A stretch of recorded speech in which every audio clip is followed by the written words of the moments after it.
Hey folks, Kevin here. Well, it's June 18th, 2022. We've been real busy around here, but about a week ago, I decided to get the Skydio 2 out and do a follow me. In other words, using an autonomous drone that uses artificial intelligence to avoid obstacles and to track certain objects. So it can track a person or track a motor vehicle. And in this case, we're down by the beaver ponds and we're going to go through some of the native forest here, following me throughout throughout some of the property and all. So I really like the Skydio 2. I've had it for a little over a year, maybe a year and a half. I've hardly used it. We have so many windstorms and rain and overcasts, and I'm so busy that I don't really get it out. But this year I really want to get it out more and document things, especially with the motion tracking, or its ability to orbit around an object that it's tracking as well. So I really want to use this so when I'm doing work in areas that I can sort of set it and forget it and just set a timer so it reminds me that it's about to run out of battery. But first I've got to get used to using it. Right now I'm using my phone app and the beacon. The beacon I did purchase, so this is the Skydio 2. There is a newer version out that gives you greater range. It's called the Skydio 2 Plus.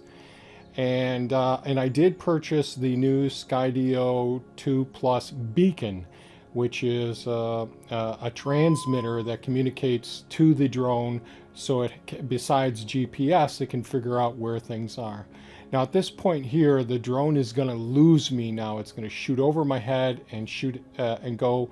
And it took about a minute for me to get it to find me again. So here we are. I just cut out that video footage. And really, I'm having difficulty learning how to use either the controller, the phone, or the beacon.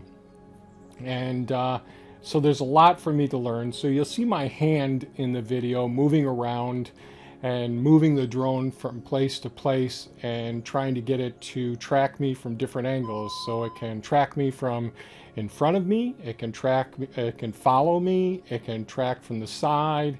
It can be at different altitudes as well, but my goal today was, or that day, was to try and get used to it and see how well it follows me. And we'll go between some of the trees along the swale lines as well. We'll be driving around several different parts on the property. I'm not really going into the forest much more than what we did do. We'll be driving around the food forest areas and around the garden areas as well. So you'll see some of that footage. And I'm calling this video Follow Me.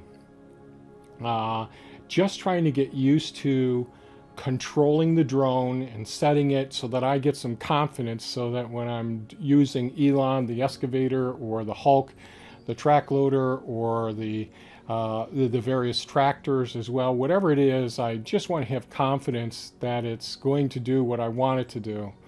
The other thing is, we have so many days where the weather changes rapidly and the winds kick up. You know, I'm okay if the video footage doesn't show up that well when the winds kick up, but I sure as heck don't want to have the drone crash and lose the capacity to shoot videos with it. So there's going to be some video footage of the that I'm going to post. Either I just recently posted it or that we'll be posting, doing some drone footage the day after this one of the gardens and of the beaver ponds and some of the new property that we purchased last fall that's attached to our property. So there'll be some additional footage, and as time allows and the weather conditions are good and my confidence level increases, we'll have more drone footage that can sort of complement what we're doing, because things change over time. Thea and I both like looking at the drone footage because we're on the ground doing all this work all the time, and seeing the changes over time really helps us to gain a greater appreciation of how much we're accomplishing. Whereas from day to day, you just feel exhausted at the end of the day, and you feel like you didn't get enough stuff done. So we just passed through the first food forest. We're going to go up to the third food forest, and then go through the second food forest, and then go around the garden areas and all that sort of thing. So I think what I'll do is just let the footage bear out. Oh, I will say this, that the drone will seemingly start to lose me as the trees and the bushes obscure the view of Pepe, the utility vehicle that I'm driving right now. So that's going to happen a couple of times. But as I'm learning, if I actually move Pepe, drive out into an area, the drone's cameras will detect me and then, reattach and follow me. I still at this stage of the learning curve. I'm trying to figure out, okay, what the heck is going on? If I go any further, am I just going to completely lose the drone? Is it going to crash someplace, make it difficult? Those sorts of things. And so a lot of this is just me gaining some confidence and learning the parameters, what's safe to do, what's risky to do, those sorts of things.